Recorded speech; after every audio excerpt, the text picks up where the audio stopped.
What's the biggest lie an entire generation was told?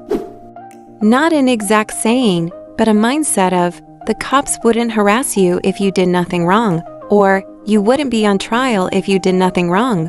I worked for a law firm for a while, and hearing that this was a common thought in older jury members is scary. They would often proudly say that they would convict whoever was on trial because an innocent person wouldn't be there. Thankfully, saying something like that makes you ineligible. Edit. Insert generic, wow, this comment blew up.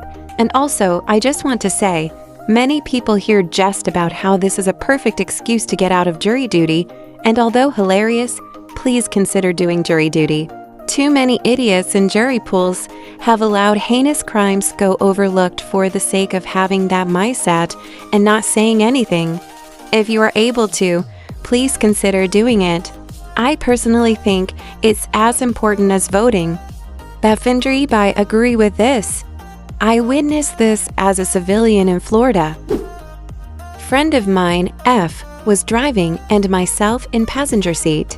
We got pulled over, not sure why, as she drove great, and before the cop could walk up to the car, she took off her seatbelt as she was nervous about registration, etc.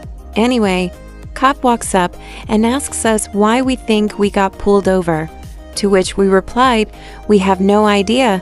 Cop then says it's because driver was not wearing seatbelts. Fran and I both look at each other stunned, and I say that's a lie in her defense, that she took off the belt to reach for license and registration. She actually had her seatbelt on while driving. Edit. Cause my post has traction. Please make sure you all pick up those cameras that record cabin and exterior of car. Unfortunately, this didn't exist back in the day.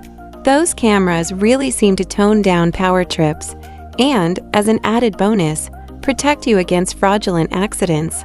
Had a cop pull me over in a horrid snowstorm, like I was going 10 miles per hour in a 35 miles per hour zone, and I was the only one in the road. I stopped at a stop sign and put it in park. It's 11 p.m. and again, no one around so I could text my friend's mom and tell her I was almost home. He must have seen me on my phone. He pulls me over and tells me I was speeding, that he didn't know my speed because I was going so fast he could barely keep up to pull me over. I was trying not to cry because I know I wasn't speeding. He then looks in my back seat and my niece's spare car seat is back there, so he starts guilt-tripping me about how bad it could be if I was speeding and died in an accident and never went home to my kids. I didn't have any. He couldn't ticket me for the phone because I never used it while driving. He didn't even mention the phone, but that's the only reason I could think he would try to pull me over. Long story short, I went home and cried to my mom after having a panic attack on the way home and didn't get a ticket. But WTF power trip BS was that? That the Great War was so terrible, no country would ever throw their people into such a war again. Yay! All these people commenting about economics crap when there was a generation told, the war will be over by Christmas. Gen X was told when boomers retire, property would be cheap and there would be a vacuum with them leaving the workforce. Instead, they've still got a stranglehold on property, and companies downsize offshore and let go of experienced workers en masse, just in time for a ride to take over and screw workers out of jobs. And how much of the boomers' wealth will be destroyed by end of life and healthcare? So little of that is going to trickle down generations, and small towns are going to be full of old bricking houses no one wants. You don't want to work at McDonald's for the rest of your life, do you? And now McDonald's is rejecting people. Let's be real. In many places, after mass layoffs, McDonald's had their pick of desperate people to sort through and reject the rest. Get a diploma, work hard, and you'll be able to own a house. Used to be true. Sadly, the generation that this was true for made it almost impossible for the following generation. A lot of them pulled the ladders up behind them. You'll have plenty of free time after school. This one, truth turned out to be, You have plenty of free time during school, and that's even if you study all your subjects. Barely any time as an adult. Go to college, work hard, and one day you can buy a house and retire. I did a bit of a and now I'm 55 and waiting for the other two to materialize. That trickle-down economics works. This was my response. At least with a lot of these answers, it was true at one time. Company loyalty, college education, blah blah. The powers that be always knew that Reaganomics was a lie, but wanted a way to sell tax cuts for the wealthy. I said the same thing. It's multi-generational, honestly. And it was never an earnest message.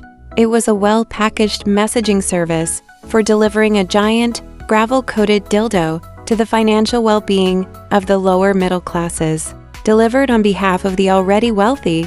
Anyone that has ever spent more than a couple years in the business world knows that those at the top don't like sharing. It used to be that they had to attract the best. Trickle-down economics enabled the current state of wage stagnation, where they just need to offer a little more than market average to attract the best, and only in key areas. Everywhere and everyone else is their entertainment, fighting over just enough scraps to not revolt. America's working class apathy towards our situation is going to be the true downfall of our Rome. Quicksand would be a much, much more common issue. I thought for sure I would have lost a few loved ones in the Bermuda Triangle by now. Adding to your statement, the amount of times I was told about stop, drop, and roll, I thought I'd be on fire constantly. I was driving home from work last month and got pulled over. My wife was at Walmart picking up groceries and called me before I left work to ask about grocery list and dinner stuff while she shopped, and I drove. My phone was in my bag and the phone call audio was playing over Bluetooth to my car speakers. I saw a cop ahead of me on the opposite side of the highway and watched him dart over to a gap in the median and saw him pull out behind me.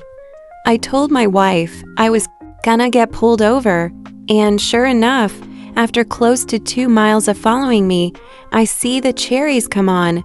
I had made my exit and was heading through a residential street with a large curve. Speed limit was 35, and that's what I was driving while he slowed to 30 before the curve. As soon as he had more than 300 feet between us on the curve, he turns on his lights, just waiting for me to increase the distance and him to lose sight of me before he pulls me over. I stop and put on my hazards. He does the most cop thing ever and approaches from the passenger window and shines his light in my back seat as he waddles up before he hides behind the column of my door while peering down into the window around the column, barely showing his face, and hiding as much as he can. He doesn't even try to bait an answer out of me and straight up says he pulled me over for driving with my phone in my hand. I just straight up told him, no, I was not, incredibly confidently. As soon as he finishes his accusation, he actually stopped and stared at me, leaned over more, and looked me straight in the eye. He was so confused to have anyone dare and tell him he was wrong. He goes on to say he saw me with my phone in my hand while I was on the highway. I picked up my vape and shook it at him and told him this was the only thing in my hand besides the wheel while I was driving, and that I know better than to drive with my phone in my hand. I told him I'm actually on the phone with my wife right now over my Bluetooth while she's doing grocery shopping. I turned up my car stereo volume and you could hear the fucking self-checkout beeps from the Walmart register while my wife was listening to this all go down. He pauses for a couple seconds and asks for my license and registration. I ask for permission to grab my wallet from my back pocket and hand it over. Then I tell him my insurance is on my phone and ask if I can grab that for him. He lets me, and I have to open and dig through the bag in my passenger seat to grab it. He guessed all PGSC and stumps off for less than 2 minutes to roam my license. Less than 120 seconds later, he's back in my window. He tells me he turned off his body cam and explains he checked the video from the camera and saw a black object in my hand. I shake the vape at him again while he says this, and that he's letting me off with a warning and tells me not to drive with my phone in my hand, and he lets me go. My wife and I cackled about it while I drove home. It was so stupid and absurd. Thanks for watching. And write in the comments, what is the biggest lie told to an entire generation? Subscribe and like. Bye.